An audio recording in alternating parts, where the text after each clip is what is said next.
Bonjour monsieur. Bonjour. On vous rencontre car vous êtes candidat aux élections législatives dans la 7e circonscription. Pourquoi êtes-vous candidat? Je suis candidat pour porter les couleurs du Rassemblement de la gauche, du MRC et du Parti socialiste, pour préparer une alternance politique pour notre pays qui en a grand besoin. Il y a longtemps que vous faites de la politique? Je suis engagé depuis 2002 et je milite au sein du mouvement républicain et citoyen.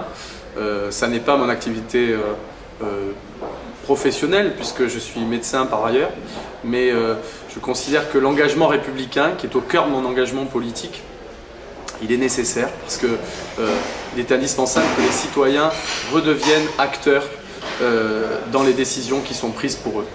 Mais quels sont vos engagements si vous êtes élu à l'Assemblée nationale? Si je suis élu, évidemment, c'est pour faire le travail d'un député, c'est-à-dire pour travailler à la rédaction de lois.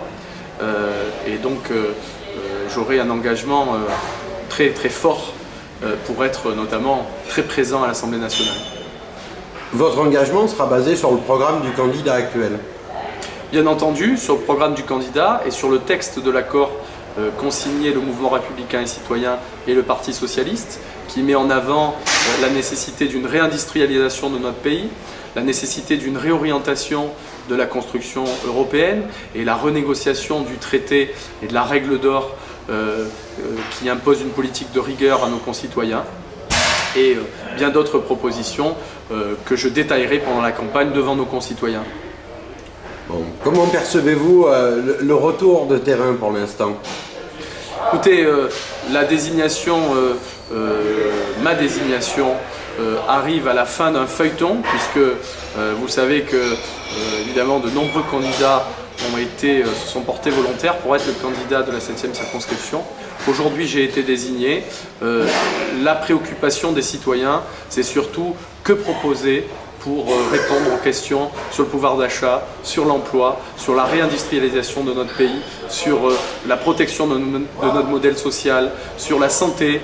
Vous savez que nous avons dans la 7e circonscription l'immense problème de la maternité de la Seine, où l'État impose un recul du service public sur un territoire qui pourtant en a grand besoin.